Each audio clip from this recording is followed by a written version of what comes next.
Here is the complete script for a 10-minute episode of Corporate Crimes. Title: The Ghost Fleet. How a $2 billion shipping empire sank on purpose. Description: in 2024, a fleet of 43 massive cargo ships vanished from the global shipping grid. They weren't sunk by pirates or storms. They were deliberately wrecked by their own owner to collect $2 billion in insurance. This is the story of the Oaktree shipping fraud, the largest maritime insurance heist in history. Tags: Corporate Crimes, Maritime Fraud, White Collar Crime, Insurance Scam, Shipping Scandal. Script narrator: in June 2024, a 900-foot cargo ship named MV Oceanus sent a single distress signal from the South China Sea. Water ingress. Abandoning ship. By the time rescue crews arrived, the ship was gone. Not sunk. Vanished. The crew was safe, but the ship and its cargo were never found. And the owner? He filed a claim for $85 million. This was not an accident. It was a precision strike. You've heard of insider trading. You've heard of Ponzi schemes. But in 2025 and 2026, a new breed of white-collar crime has exploded: maritime fraud.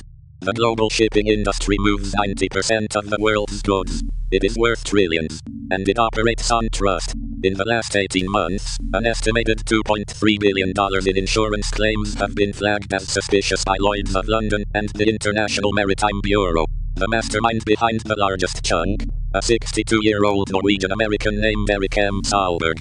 Erik Sahlberg was not a pirate. He was a Harvard Business School graduate. In 2019, he founded Oaktree Maritime Holdings in Wilmington, Delaware.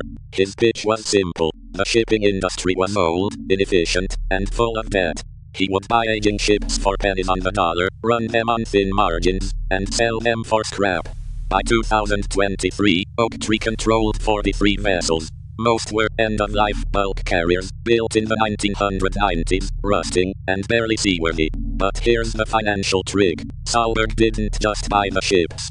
He insured them for replacement value, not market value. Narrator: a ship bought for $4 million was insured for $40 million. If the ship sank, Sahlberg made 10x his money. Standard insurance underwriters usually flagged this.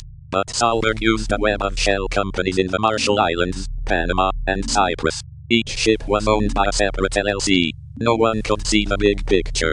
By early 2024, Oaktree had $2.1 billion in total hull insurance policies spread across 15 different underwriters, including AXA, Chubb, and China Re. Then the ships started dying. Narrator: January 2024, the MV Nordica sinks off Somalia. Cause of loss: engine room explosion. The crew of 17 escapes on a life raft. Claim: $62 million. March 2024, the MV Atlas Star sinks in the Gulf of Mexico. Cause: structural failure during a storm. The storm was a Category 1. The ship was rated for Category 4. Claim: $78 million. June 2024, the MV Oceanus vanishes. This is where the investigation began. Narrator: the Oceanus was carrying a cargo of steel coils.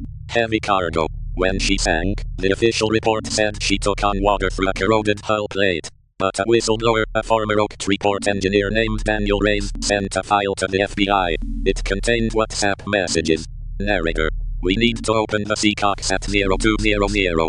Wait 30 minutes. Then the pumps will fail. Do not touch the lifeboats until the list is 20 degrees. The seacocks are valves that let seawater into the hull. Opening them deliberately is called scuttling. It's the oldest trick in the maritime fraud book. But Reyes had proof. Sahlberg's operations director, a man named Carl Voss, had instructed the captain to fake the emergency. The FBI Maritime Security Unit got involved in September 2024. They realized they weren't looking at an accident.